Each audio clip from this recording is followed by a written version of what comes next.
Ameliyat geçirmiş Urfa'da.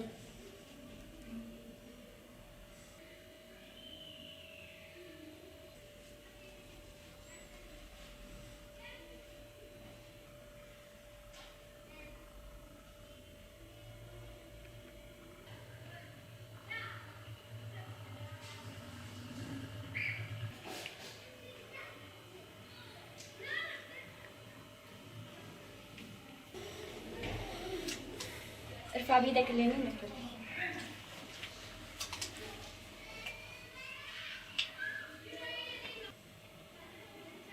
ايوه ارفع هيك.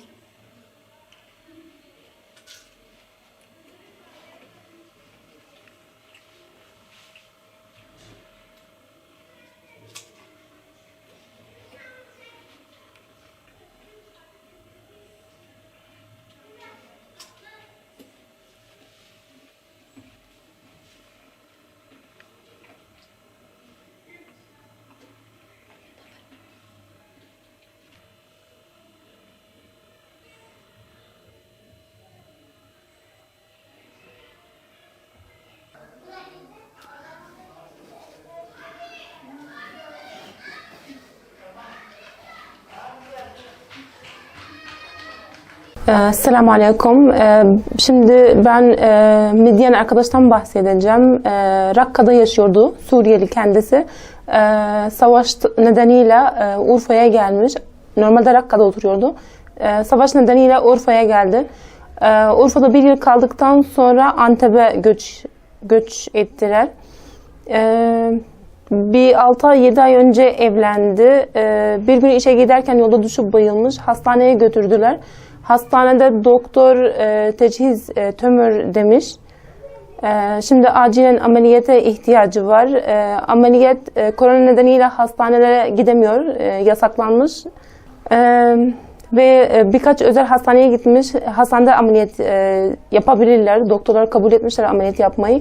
Ama ameliyat çok pahalı. O kadar parayı veremez hastaneye. Bir de durumları kötü. Sadece kendisiyle eşi var. Burada akrabaları yoktur. Türkçe bilmiyorlar. Kirayı veremiyorlar. Burada bir hayırsever komşular var. 2 aydan beri kira vermiş. Şimdi veremiyorlar. Yemeği bile komşular yardım ediyorlar. Sürekli gidip geliyor. Her gün gidip geliyorlar. Nasıl yani ihtiyaçlarını nasıl karşılıyorlar, ne yapıyorlar? İşte hayırseverler sayesinde komşular yardım ediyorlar. Benim tanıdığım birkaç kişi var. Onlar yardım ediyorlar. Şirket sahipleri. Şimdi abimin durumunu gördüğünüz gibi çok kötüdür ve özel hastaneye gittiğimizde doktor dedi ki ameliyatı yapacaklar, bir de acilen ameliyat çünkü tümör büyüyor, gittikçe büyüyor. Önceden elinde titreme yoktu, şimdi eli titremeye başladı, saçı dökülüyor, yürüyemiyor artık, konuşamıyor, yemeği yediği zaman yemeğin hepsi ağzından dökülüyor ve acilen ameliyat lazım.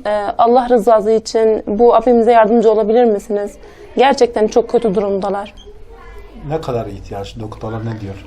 Doktorlar 55.000 TL istediler. 55.000 TL para istediler. Çünkü 10 günde yoğun bakımda kalacakmış. Hastane özel olduğu için biraz masraflı ve aile hastaneye 50 TL bile veremezler. Buradan hayırseverlere, yetkili abilere Allah rızası için bu abimize yardımcı olur musunuz?